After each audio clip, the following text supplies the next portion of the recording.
Hey guys, it's Apollo here, and it's time for a deck revision. So, what I mean by deck revision is like something similar to my, I think, what's the one I did deck revision of? Brawlers, yeah.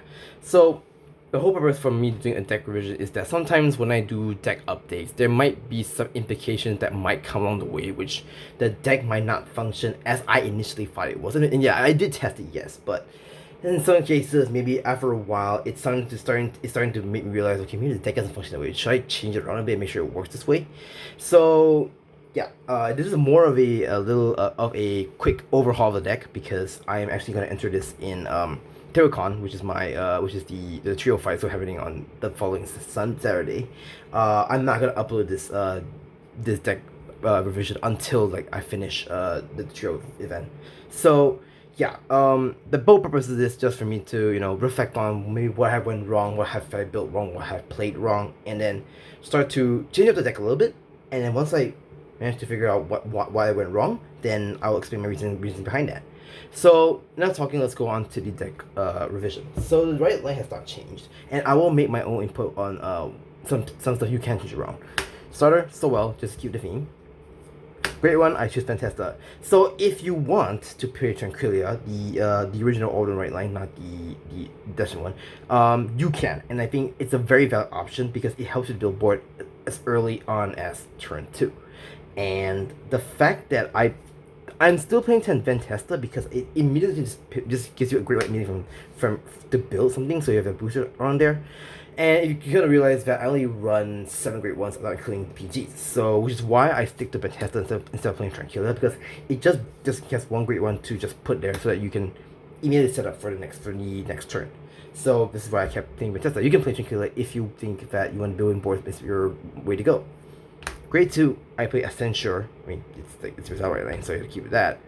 And then the main guidance will be Rezael, allowing you to, you know, build a column for the fourth attack, and also the his divine skill, which you need, which Rezael has to inherit in order to give you the miracle heal in that sense. Right, so that's it for the bright deck. It's pretty straightforward. Okay, so for the main deck, let's go on the grade 3. So the grade 3 is the deck has a lot of changes. I'll just say first.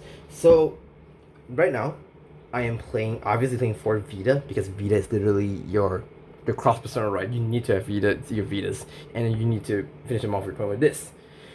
Next up, I run 3 of the base results, obviously, because Vita needs him to inherit the divine skill and also for his other skills as well. Now you notice I'm only playing 1 Gabelius now.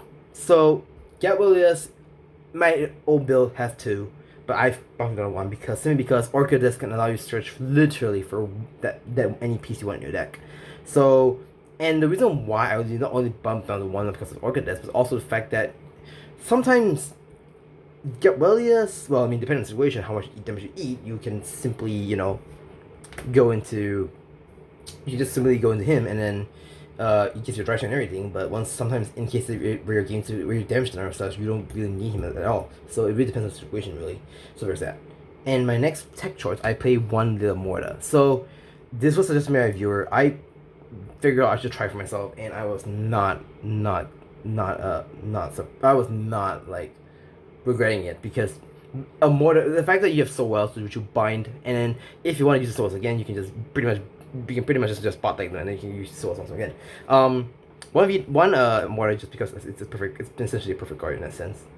Yeah, and then now I play 2 Midnight Orders. So one of my Midnight Orders for my booth has now the bottom of 2, and now I'm putting 2 in my Rezael Vita deck now. So very, very big change. And when I tested it with some people earlier on, it did make a big difference. Holy shoot, that's really a big difference with not only this promo, but also the new stuff I placed here and there. So the Midnight Order does work wonders.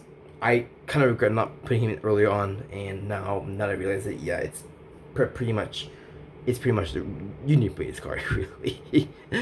Okay, for grade 2, this 180 unit, just to complement with the Nimble Orders. I have 2 for playset, so this might come again as like a quote-unquote third Nimble Order. You play 4 Orchidus because Orchidus literally helps you find your pieces to ditch in your drop, so that you can essentially set up for Rezael's skill, and it allows you to build so to draw as well. Yeah. And then I played 2 Resistors. It's still the same, and some have been thinking, why are you playing 2 Resistors? You can play one of it.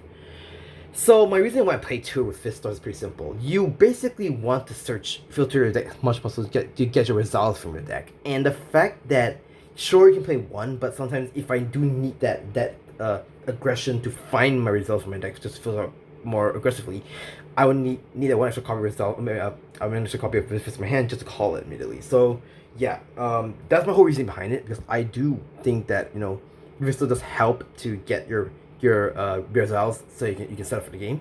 So it's not like well, it's one off and you're good to go, but this one is just help search for pieces. And then now you notice I'm bringing back no Bears. I bring 2 of them now. So I've kind of realized no Bears not only helps with checking the top card, but also he's also literally the card that helps you to build soul and also draw. That's the reason why I'm playing that. Because the main drawback from my previous build is that it doesn't draw a lot. And the fact that I realized that some of the stuff in my old build might be a bit clunky, and also if I figure out after seeing the list online and also trying to test places a bit, I realized that yeah, I need to play Bears. Albeit he's not 4 anymore, he's a 2 off, which is fine regardless. And then now, funny enough, instead of playing Bears, I'm going to play Drive Out. Yeah, I'm going to Drive Out. So Drive Out is simple. It's not like Impervious where if it's called by it has to check whether the ability is called by Rezael in order to get a 10k. This one, however, it just checks as long as your Vanguard is a Rezael, and then if it's called by Vanguard's ability, which in this case, if you use Essential skill in that case, it gives a 10k immediately because it just sees your Vanguard's Rezael, and then the Vanguard's ability is called by Essential. So essentially, it does do a 10k immediately, which is why I like this card. I went back with this card actually, and the fact that also that sometimes you might not see your results in your hand all the time, and you want to recycle your results so you can keep using results via skills once over and over again. So which is why I went back to using Drive Out. Yeah, defense is not an issue. I think you'll see more in a minute why. And obviously my biggest piece of choice is being Twin Cast. So alright, for the great ones, play 3 Sorrels. I bound up 4 to 3 because I realized so well.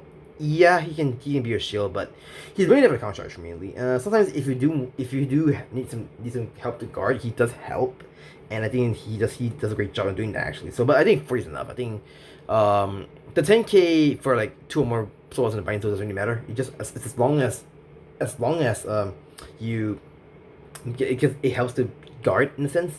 It helps. And now this soul card. This is the reason why I am breaking this deck for Pinky Angel.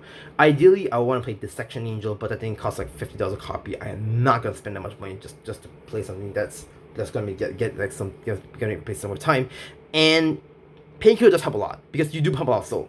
You do pump with your Milberus, you pump with Driver, you pump with Orchides, so you can abuse soul as much as you want, and you can just draw like there's no tomorrow. So Painkiller does help because he helps you draw. If you want to be more competitive and you can afford it, my suggestion is switch these out with Dissection Angel. Simple as that. And then I play 1 Maple. Maple is just there because you know, it's a survivor. The moment you go to Rezael Vita, she happens to drop, should be a 13k body that you can boost immediately. 1 off. I mean, if you don't see it, it's perfectly fine. But if you see her, then it is what it is. I paid 3 PGs, 1 triple Mentaria, depending on the meta. I might want to switch to the the Crest Mentaria now that Betty Fight is coming back. I think she's out like literally today as this video. And yeah, pretty much depending on the meta, I have to switch back to the Crest Mentaria or the triple Mentaria. Triggers, you notice now I've not played the Red OT, I'm playing the Blue OT now. Because the Blue OT is literally the 9th crit in the deck. And the moment you try to check it, if your opponent just guard for an OT to pass, it's game for them. So it's why I play the Blue OT in this case. Triggers, the rest of the triggers are doing a change. I still play 8 effect crits, 4 effect crits, 4 of the vanilla crits, 3 shield fronts, and ideally I want to play some of these restanding heals, but I can't find them and they're really expensive now. So I play 4 vanilla heals. So that is my update and my revision on my Rezael deck. So after playing a bit and seeing where I went wrong, I realized that the previous build does not draw a lot. You realize that I now cut out Save Risk because Save Risk, well, it is true, it gives you power on the board and also gives you binding draw. It does start in a sense. Unfortunately, the downside is that it's very situational. It's very tricky to get him to prop off, which is why I opted to take him out entirely and replace him with Painkiller. If I can afford like Dissection Angel, I'll definitely play Dissection Angel.